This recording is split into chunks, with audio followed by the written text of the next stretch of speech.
Hi, Fran. Thank you so much for being here. I know a lot of fangirls woke up for Nick Jonas this morning, but I came to specifically see you. All right. And, Thanks, man. It's so true. Thank you. It's so true.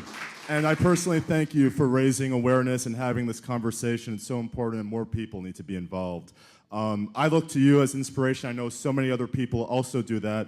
Who are some people that you look to for a source of strength? Oh, my parents, and my dear departed Elaine, who was my manager for 38 years, who passed away last August, still remains. Her wisdom. I write about her in my books and everything, and she was just an amazing woman. And then, some of the great quotes. I love quotes. And the ones that really have stuck and endured the test of time get me, to where I need to go. And I read my Buddha's Daily Offering, which is just a book, and every day it's another profound wisdom. And then you turn the page, and every day of the month is in it, and then when at the end you close the book and you open it up, and from year to year different days resonate with you depending on what's going on. I keep it in the kitchen because I always go into the kitchen every day before I leave the house. So, and that also is really helpful. Sometimes I'll take a snapshot of it and I'll tweet it or I'll share it with people that I think it's important. So there is great wisdom out there, and we should really pay attention to it and, walk the talk. It's not so easy, but, every day we're faced with new opportunities to do the right thing. It's awesome to have you two here. Screw the shamers. You inspired a whole nation to fist pump and have a good time, and there's no shame in that. Agreed. Exactly, really. Mm-hmm. So this question's for you, Nicole. I want to go back a couple of years ago. WrestleMania 27, you competed, and it blew everybody away. I know when you were in the ring, tag teaming with Hall of Famer Trish Stratus and John Morrison against Lay Cool and Dolph Ziggler. What was your experience like working with the WWE, and what kind of training did you do, I guess, preparing for that matchup? So that was really nerve-wracking because I was the heaviest I've ever been. I mean, in high school, I was a cheerleader, so I was 90 pounds and, so athletic and fit. And then once I started Jersey Shore, I was like, I don't care. I'm going to drink and eat McDonald's every night. So I gained the pounds, and I was probably 30 pounds overweight when I did WrestleMania. So I was like, I'm really nervous because I don't know if I could be athletic like I used to be. So when they asked me to do it, I was intrigued. I wanted to do it. We rehearsed for only an hour the night before. And they showed me everything, and they realized I picked up everything quickly because I am, I'm a cheerleader, I'm a gymnast. They were like, you could do flips? Awesome, let's throw this in. So by the time WrestleMania came on and it was time for me to go out, I basically winged it. You owned it. I winged it. And we had like a 2-minute routine, but you know how WrestleMania sometimes it goes over, somebody gets hurt, so we cut it down to like 30 seconds, but it was gonna be bomb.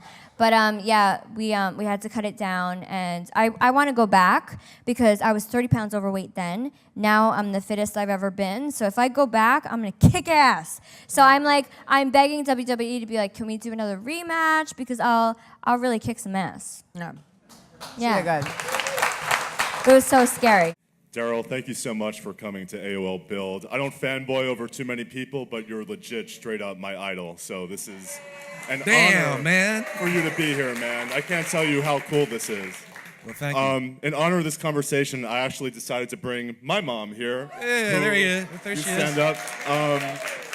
And because of you and your music, you brought us closer together, and I thank you forever for that. Oh, that's really nice. Oh, that's Mom, do you want to? fantastic.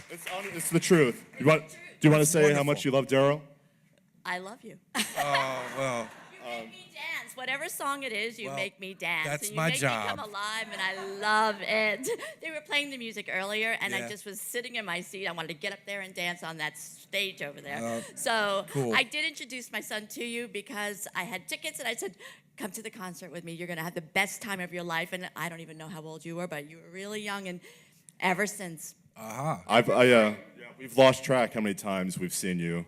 So I guess going into that, because I've seen you in concert so many times, I love some of your older stuff from like the really smoking album. Like we're going back, I think, to 71, 70. Can we ever expect to see maybe some of the lesser known songs get some shine at upcoming concerts? You know, we've been thinking about that too, because I try and, you know, there's a line to walk between what people come to see certain songs, and you got to sort of add them to the set. And our good problem is that we have so many songs that people want to hear. It's hard to start bringing out the more obscure songs.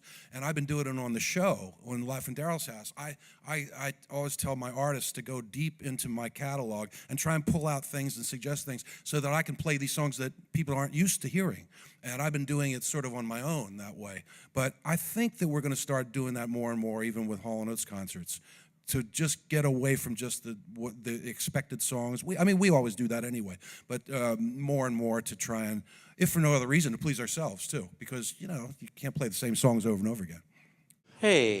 Before I get to my question, I just wanted to say I worked with you on a pilot a couple of months ago, and by far you were the nicest actor that I ever had the pleasure of working with, as well as everybody that worked on production as well. Oh, thank your you. professionalism is above and beyond. That was It's just a very fluky encouraging. day. I'm never like that usually. But my question is, why do you think the Pee Wee character still resonates with people all these years later? Interesting question that I'm not going to answer.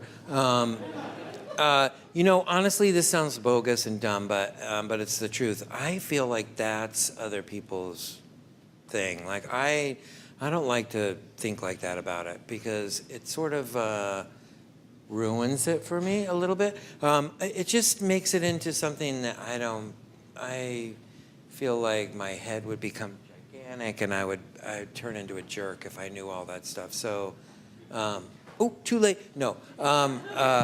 I just really, honestly, I never think about stuff like that. I get asked that kind of stuff sometimes as I get older and older and older.